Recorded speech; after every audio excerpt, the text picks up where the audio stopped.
Hello everyone, I'm Joe, and along with my good friend Adam, we're going to be giving you Bible stories and prayer activities this weekend.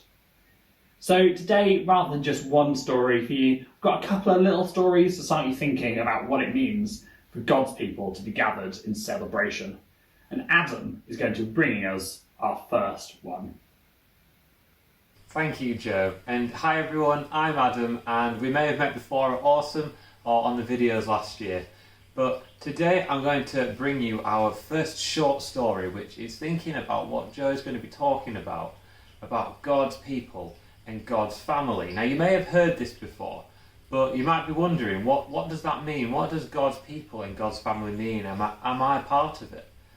But our story begins with this book here. Now you might have seen one of these before. This is a Bible, and I'm sure you've all had a read of these, and you've been learning about what's inside this all weekend. But I'm going to just give you a short overview of what the Bible actually is. And the Bible starts with, as we all know, God creating the world. But it is also a story about God's people coming to know God and loving God through God rescuing them and people worshipping God, and eventually God coming to earth to save all of us. And one of the first stories in the Bible is about a man called Abraham. And Abraham is an old man. And God comes to Abraham and tells him that he is going to have a family. That his descendants were going to be as many as the stars in the sky. And there's a lot of stars in the sky if you've ever looked up there. But Abraham didn't believe God when he was speaking to him. Abraham was old, and his wife hadn't been able to have any children. So Abraham didn't believe what God was saying. Not at first, anyway. But eventually, Abraham did have a child, and had more than one child. And one of those children you may have heard of, called Isaac.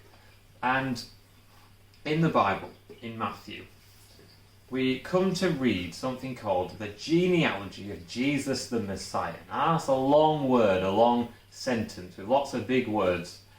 But genealogy just means the people that came before you. And in our reading today for this section of our talk, it talks about the people that came before Jesus. And they mention Abraham and Isaac and Jacob and Judah, all these names that you might have heard of, David and Solomon. And these tell of the people that came before Jesus, the people of God who we read about in the Bible.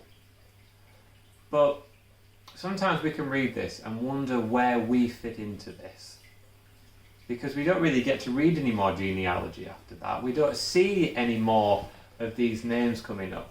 Because we get to read about Paul and John and Peter in the next few letters of the Bible. But we don't get to hear much about God's people. But I wonder, well, who do you think God's people are? Because in our Bible, it talks about lots of named people being the people of God, but it talks about lots of other people also being part of the people of God. And when Jesus lived his life, we've just celebrated Easter. And the end of Jesus' life came when he gave his life for us on the cross.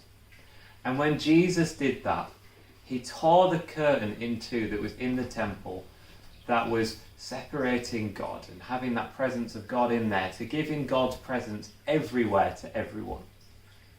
So at first, when it might have looked like God's people were a small people that we read about in the Bible, God's people became so much more. God's people became those who were Jewish and those who were not.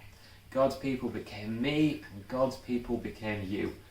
Because Jesus tells us that the gospel, and that is the good news of Jesus, is for everyone, is for every nation to be told.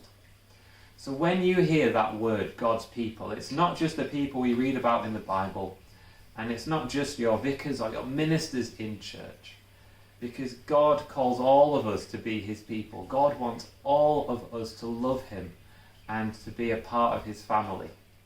And that's you, and that's the people around you in your household. That's me and the people in my household. That's Joe and the people in his household.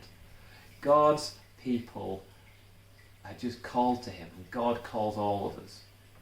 And Joey's going to talk to us about what this means and about how God calls all of us to be with him, just like we can be called around a nice warm glow of a campfire. How does God use his warm glow to call us to him? Thanks, Adam. I think it's great that God is there to be our Father and calls us together as a family to love and support one another. So, as God's people, we're called to be like a family, and so we can celebrate like a family too. Now, I don't know how you may celebrate as a family. This year, celebrations may have been a bit different. But for me, and I'm sure a lot of you, we celebrated Easter a few weeks ago, and it was amazing. Just to sing songs to God for what he's done for us, and just spend a day celebrating Jesus and celebrating him with my family. And God's people have always been told to celebrate and celebrate together. If we look back to the beginning of the Bible, we're told lots of festivals that God told his people to celebrate. And I just want to tell you about one now called the Festival of Tabernacles. Now, a tabernacle, it's quite a hard word to say, is an old word used to describe a temporary hut or tent. And so during this festival, all of God's people would move out of their homes and set up their tents or tabernacles and live and eat in them and just be thankful to God for what they have. In the Bible, we see they were told, be joyful at your festival, you, your sons and daughters, your male and female servants, and the Levites, the foreigners, the fatherless, and the widows who live in your towns. Essentially, everyone was commanded to enjoy themselves together and to celebrate.